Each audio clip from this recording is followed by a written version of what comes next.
Шавкат Мирзиёев 17 август ба шаҳри муқаддаси Мадина омад ки барномаи сафари давлатӣ ба Арабистони Саудӣ аз он ҷо оғоз мешуд. дар фурудгоҳи байналмилалӣ ба номи Муҳаммад бин Абдулазиз сарвари давлатро раҳбарони вилояти Мадина пешвоз гирифтанд. Президент Шавкат Мирзиёев сафари худро аз зиёрати масҷиди Расули Худо саллаллоҳу алайҳи ва саллам дар Мадина оғоз кард.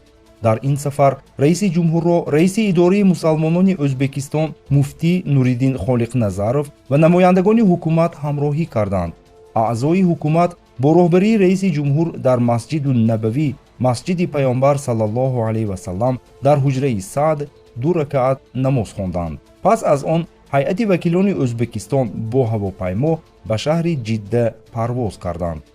дар фурудгоҳи байналмилалии ба номи Шоҳ Абдулазиз раиси ҷумҳурии Ӯзбекистон Шавкат Мирзиёевро раҳбарони вилояти Макка пешвоз гирифтанд.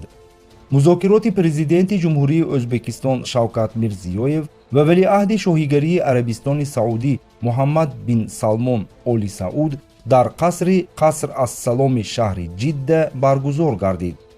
ҷонибҳо масъалаҳои густариши минбаъдаи муносибатҳои мутақобилан судманди ду кишварро дар бахшҳои сиёсӣ, тиҷоратӣ, иқтисодӣ, сармоягузорӣ, фарҳангӣ ва гуманитарӣ баррасӣ карданд.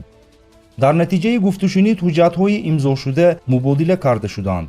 дар бораи тавсеаи минбаъдаи муносибатҳои шарикии ҳамаҷонибаи ҷумҳурии Ӯзбекистон ва шоҳигарии Арабистони Саудӣ изҳороти муштарак қабул гардид. дар сатҳи ҳукуматҳо ва вазоратҳои ду кишвар 15 санади ҳамкорӣ дар соҳаҳои энергетика, гумрук, авиатсияи гражданӣ, сайёҳӣ, кишоварзӣ, тандурустӣ, муносибатҳои меҳнатӣ ва ғайра ба имзо расид.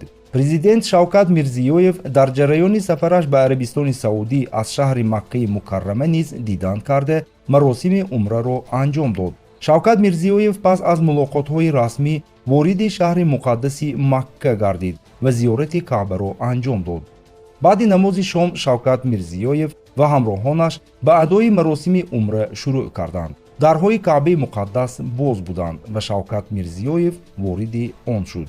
дар Каъба 2 ракаат намоз хонда дар назди мақоми Иброҳим низ намоз гузориданд.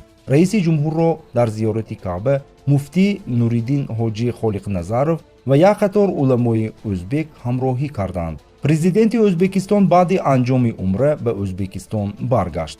имрӯз сиёсати Мирзиёев ба сиёсати президенти Туркия Эрдуғон монанд аст. тавре ба бисёриҳо маълум аст, раиси ҷумҳурии Туркия Эрдуғон дар барангехтани эҳсосоти мусалмонон барои расидан ба ҳадафҳои худ моҳир гаштааст. инро махсусан дар арафаи интихоботҳо мушоҳида карда мешавад.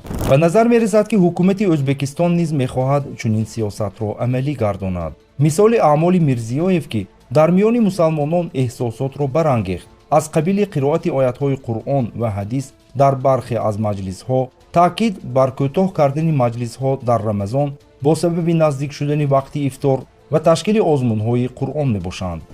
анҷоми умраи Мирзиёев аз ҷониби аксарияти сокинони Ӯзбекистон бо хушнудӣ пазируфта шуда, умедро ба он овард ки ҳамааш хуб мешавад ва бо ин васила обрӯи Мирзиёев дар назди мардум боз ҳам болотар меравад. ин метавонад вақте муфид бошад ки дар ояндаи наздик ба конститутсияи кишвар тағйирот ворид карда шавад.